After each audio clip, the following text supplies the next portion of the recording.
Trail School, and we're doing a live show and tell about how instruments are made. All right, so if you imagine this is a tree, this is the center of the tree, and this is the piece of wood that comes out of it like that, and you can see that the instrument is shaped like that. So we'll start off with, pass this around, so you guys can see how that is, that looks. And the tree is not just a regular tree, it grows in the mountains, and in mountains that it has to be in the middle of winter when it's cut down. So you have to go in the mountains in the middle of winter to cut it down. And the reason it has to be in the middle of winter is because all the sap is out of the tree, and therefore it's not in the wood when it's cut for the violin. So here, this is an instrument that's just bare wood, and the instrument, we'll talk about how it's really like a little human. It's got a back, ribs, a belly, and a head. And it's made out of two different woods. The back of the ribs and the head are maple, and the top of the belly is spruce. And so pass around the maple. So here we're going to pass around spruce, and this is a piece of wood that comes out of the spruce. Again, same thing. The tree is at the center. This is a piece of wood that comes out of it like that. And also, once you see it right here, there's a little thing called a knot, and that's where a branch grew out of it. And the thing is, we don't see what's inside the tree, so we can only cut it down and then see what's inside. And sometimes there's a knot, sometimes there's sap pockets, sometimes there's things inside the wood. So we have to cut down a tree, dry it for 10 years, and then start cutting it up and see, oh, there's a problem. So here we go. Show that around. Okay. And so part of the process is that you carve out the outside of the tree, and then you can bring it back here. We'll take that. Cut out the outside of the tree. This is like an arch, and so this is cut out with the hand tools, and there's knives and planes and things like that. So I'm going to start out by showing you guys that. Okay. And so here is a back plate, and so here's the arch, and it's already finished. And on the inside, you can see what we call graduations, or we thickness it out. And as I pass it around, you could see that there's these circles drawn. In the middle is a circle, and it goes out wider and wider. So imagine the graduations, it's getting thicker, it's thicker in the middle and thinner on the ends. So this is like a bell. So a bell is thicker on top and thinner on the ends. And so this is like a bell in the shape of a violin. And the circles aren't going out just randomly, they're going out with exact proportions. It's called Fibonacci sequence, a golden proportion. And basically when you drop a rock in water and you see the waves go out, there's absolute proportion to the way those waves go out. So it's not just random. It depends on the rock, depends on how fast it's dropped, depends on the density of water, things like that. But there's absolute proportions to those waves going out, and it's all going out in these Fibonacci golden division mathematical proportions. So same thing with these circles. It's getting thicker as it goes toward the middle, and thinner on the ends. So I'm going to pass that around so you guys can see. So here's a spruce top or belly. And you can see the first plate we're passing around was out of the maple. This is the spruce, so you can see it's carved out here. And these little openings are called what? What are these called? F-holes. F-holes, yes. All right, so I'm going to pass this around so you guys can see that as well.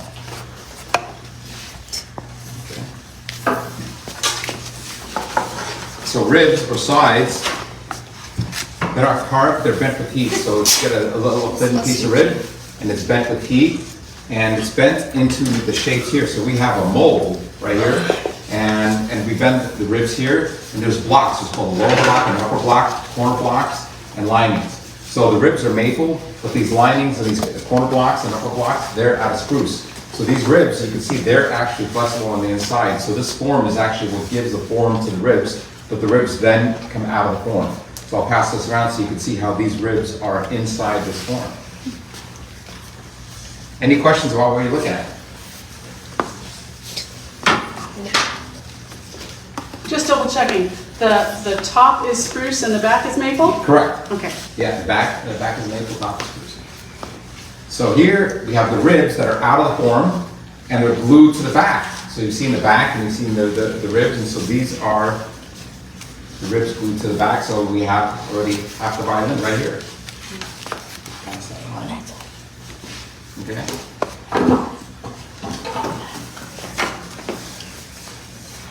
So here's a little violin that we have that we already started a ground process on, or the sealer.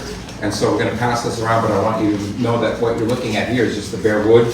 And then after that, that's when all the process starts to with the ground. Now, here we have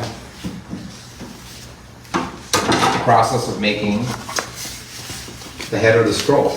So here is a block of wood. You can see that the cello head is carved right out of the block of wood, right? So here's the block of wood, so I'll pass that around. You guys can see that. And so here, you can see here's a block of wood for the violin, and you can see the violin all being carved right out of it, right? So I'll pass these two blocks down straight. There you go. There you go.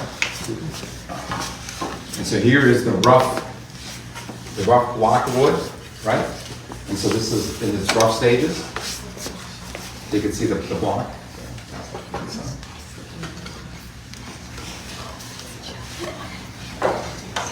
Any questions about what you're looking at? Yes. So why do you like carve like a scroll here? Like, is there a specific reason why? There's actually no reason why we have to carve a scroll. You could actually just leave it blank up here. But that is just part of the artistry that the violin makers started doing centuries ago. They just started carving this winding on. So there's actually no reason to have a winding. You can actually just cut it off right here because you just need a place for the pegs. So that's a good question. So that's just something part of the artistry that they did centuries and centuries ago, that they wanted to have a beautiful little winding on top. So that's all part of just pure artistry. How do they make it so fast? Well, we have templates that we draw it, and then we actually carve it out with chisels and gouges. So everything's carved out by hand. But yeah, we have templates that we use. And so here, we're going to start off talking about the sound. So here we have an instrument that's cut in half. And I want to tell everyone we did not damage or hurt an instrument on purpose, but we have thousands of instruments that are rented, and sure enough, kids drop them, parents run over them, right? Things happen, right? So if we can't fix them, then we use it for science, right? So we can use it here. Now, imagine that you play on an instrument. What happens is that the bridge vibrates, and this is called the bridge. So that's the bridge, and it's vibrating. It goes back and forth, okay? And so as it goes back and forth on one side, it pushes on this side, and it pushes on this little thing called the sound post, which is actually loose in there, okay? And it pushes on the back pushes up, and then the bridge goes to the other side, and then it pushes on an area called the bass bar. Here we go. Okay.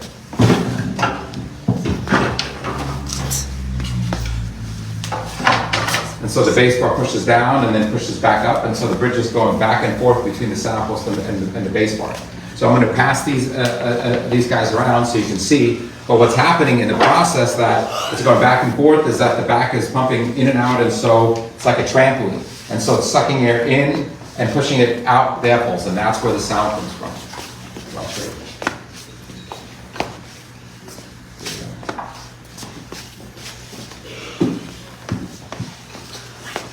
Now you might think that we only have broken violins, but we have broken cellos. And you think, well, how did this happen? Well, a parent ran over this, right? So we couldn't save it, so we saved this for science. But we're going to pass it around so you guys can see again. It has a sound post in there, right there. And also one thing to notice when you're looking at this, there's a strip of wood called purfling, black strip of wood that's inlaid. So you can see how it's inlaid there. And also you can see how the neck is inset into the block here. So as I pass around, you can see the linings, you can see the block, and you can see this purple. All right. So yes. How do you get it to like be polished like that and smooth? You mean on the outside? Yeah. On the outside, we have a sandpaper, and then we put the varnish on. We have powders that we polish, and a lot of the things we do, and it's the same process that was used centuries ago, but we have a lot easier time of it, because if we need sandpaper, we go to Home Depot, and centuries ago, and they needed their abrasive material. They used shark skin, so that was a little harder day at the office to try to get your sanding and abrasive material, right? So here is the other side of that, where we have the bass bar. Right? So you have the same thing going on in the violin as you do on the cello. Any questions on what you're looking at? All right. So here we have a bass, and you go, who ran over our bass? And it's too big for a parent to run over it. And so we had FedEx call us. FedEx called us and said, we ran over your bass. Hello. And I said, was it a forklift? And they said, no, it was bigger than that. So they must have had one of their 18-wheelers run over our bass. But we were able to save half of it. All right, so we're going to pass this around so you can see half the bass. You can see this is the half that has the bass bar in it, right? But you can see the violin, cello, and the bass are all exact same thing happening on the inside. There's bass bar, sound post, Apple, purple, all that. And we pass this around. You can see our bass.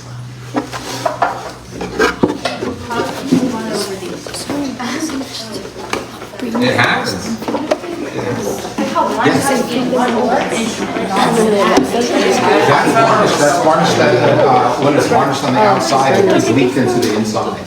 Hey, the shoulder. Can I have some? No. Can I? If you have leftovers. Oh my god. He has $500. He's gonna have it. He does not have $500. You better show me. It's massive. He wants you to show him. You're not going to show you my $500 because then you're going to steal my $500. I will.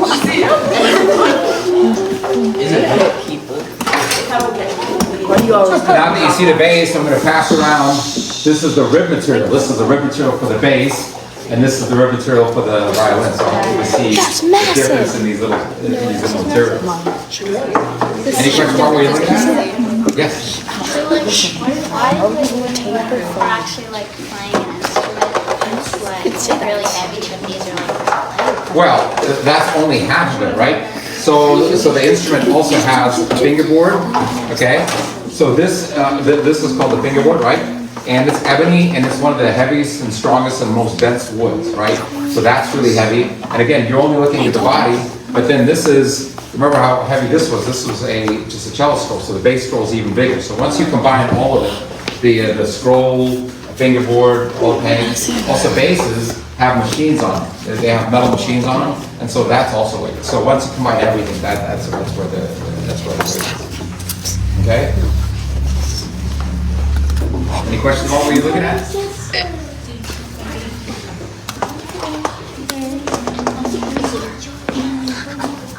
All right. So part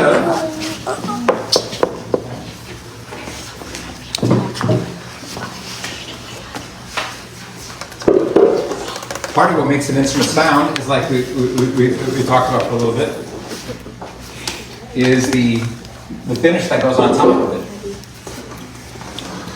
So on top of the instrument that's just bare wood, there's a sealer coat that goes on top of it, and that's a gold color.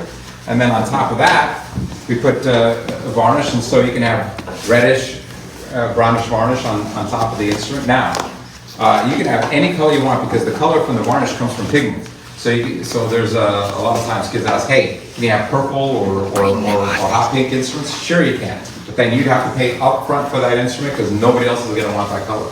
So traditionally, over time, people have used have made instruments, and so they've all been around that golden brownish color. So that's why when you play all our instruments, look at them, they're all kind of this golden brownish, reddish colors.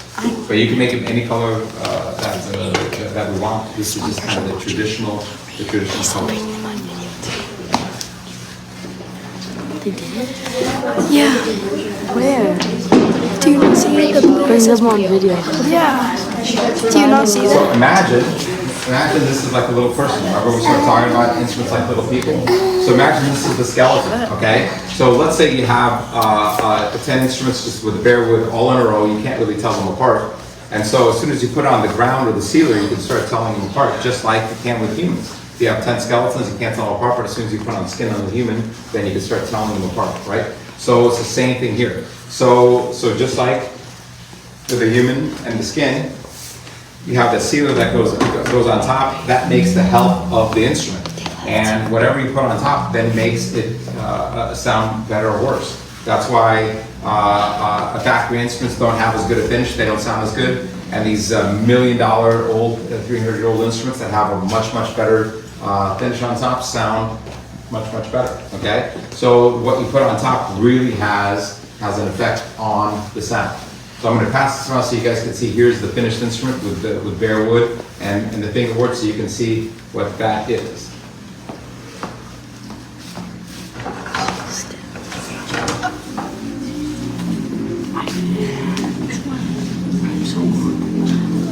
Part of it, and before I make the sound, I'm sure you hear it is, and I'm going to pass this around. This is a bass that we made, and you can do different things. Remember, purpling is just a black strip of wood. Here you can make really elaborate, interesting purpling like this. Okay, so I'm going to pass this around so you can see that you can make really radically different things. Now here is an inlay. So this is actually inlaid. This is wood that's inlaid, and we inlaid letters of Latin. And here we call it fleur-de-lis, and there's inlay. And so we did this on a cello that we specially made for somebody. And before we did it on very expensive wood. We did it on a sample plate. We just did this inlay as an example. Okay. So what I'm going to do is I'm going to play an open note.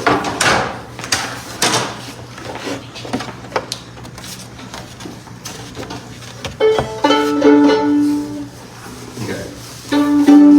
So again, what makes string instruments really unique is that they have a quality that is like a human. So we have all these aspects of like the human. We have the back, ribs, belly. We have the finish, kind of like the skin. And so now we have the sound quality, right?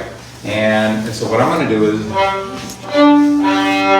I'm going to play an open note, right? And so what you have is a metal box, metal strings, and a wood box. And so theoretically, you can't have it making a voice quality, right?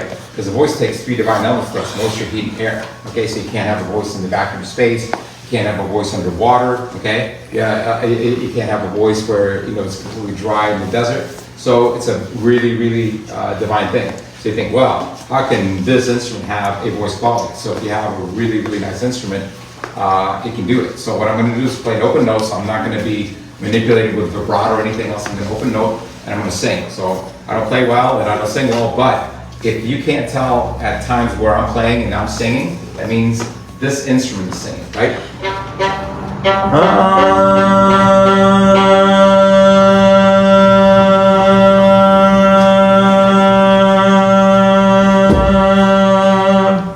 So at that point where you're missing where I'm playing an instrument and I'm singing, that means the instrument's singing. So this is one of the really interesting aspects of instruments. And it has a quality that's really emotionally connecting, okay? And that's why when you go to movie soundtracks and you hear movie soundtracks, it's always a symphonic soundtrack, right? So if you would take out the symphony soundtrack, which is basically strings, out of a movie, right? The dialogue would be like in Star Wars, Star Trek, is like completely uninteresting. It's all the gorgeous movie soundtracks that makes it really emotional, right? And it's all strings, a little addition of woodwinds and brass. So it's the strings that make it really emotionally powerful, okay?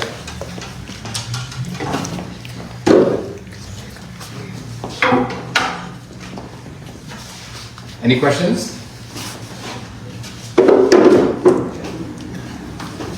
So part of the cool thing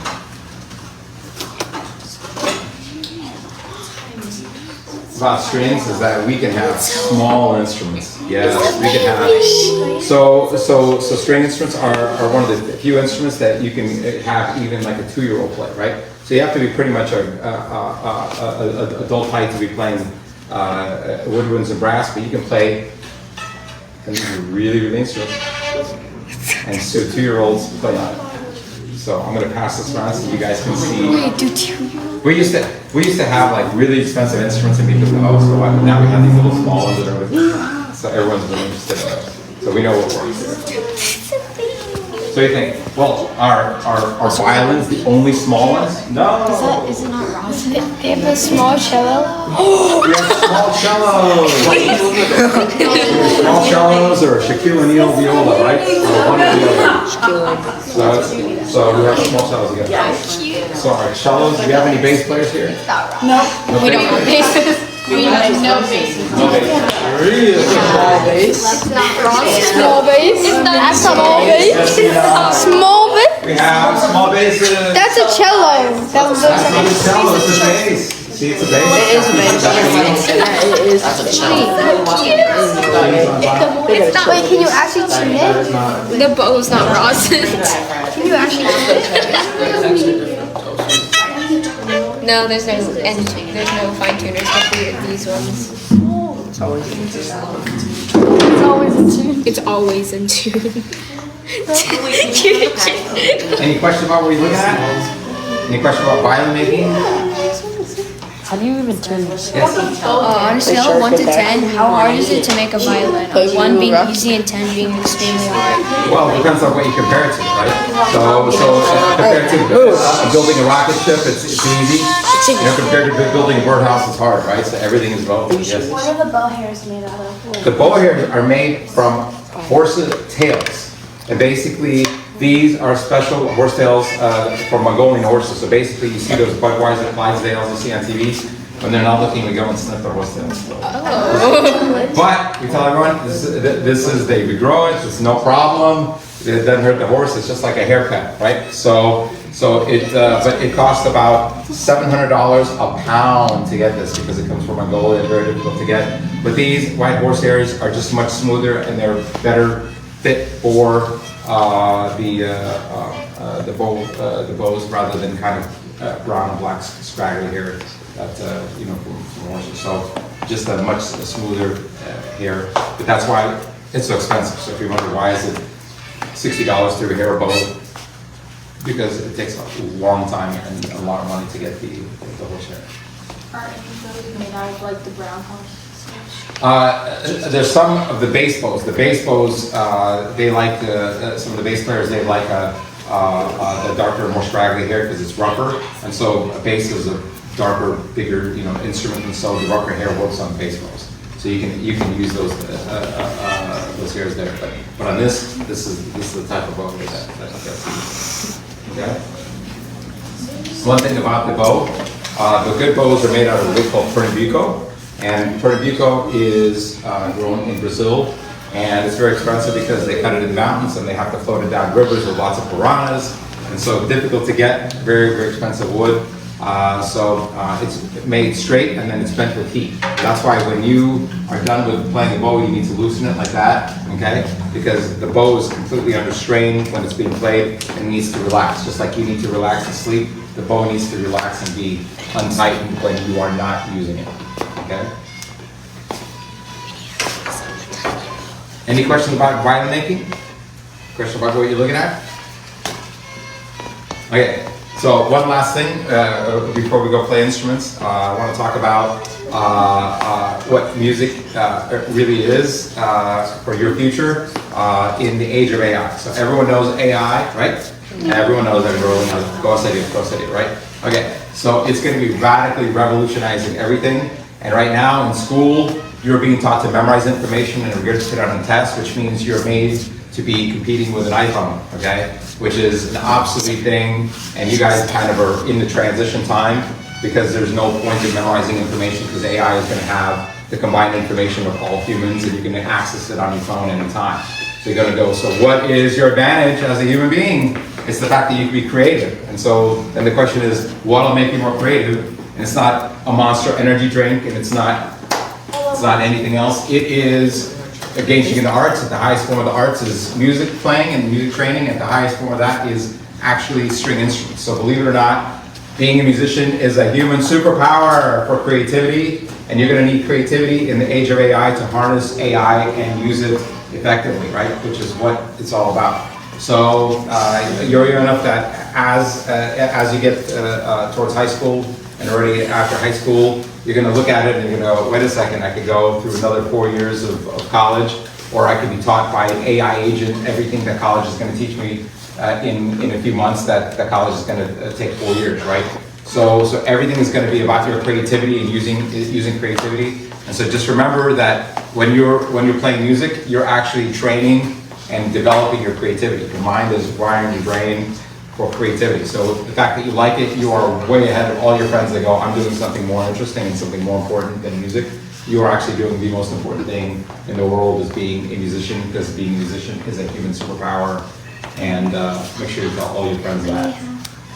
Anyway, so that is my little mini TED Talk about music and AI. And it's going to become more and more important as you go into the job market and look at the job market and see what's going on with that.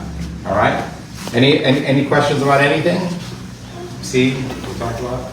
Everybody give Mr. Anton Krutz a big round of applause.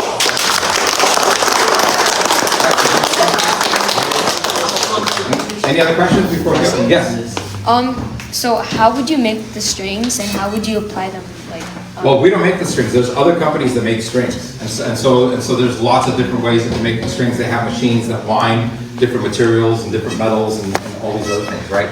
So strings are made by other companies, and you can find all online with different companies, and they all make slightly different qualities of sound. So strings are like flavors of ice cream. There's no right or wrong. It's just different different taste of what you like. All right. Any other questions? See here. All right, guys, let's go have some fun and play some instruments. Ask the staff there to get instruments off the shelf, and we'll have some fun playing. Before we go, I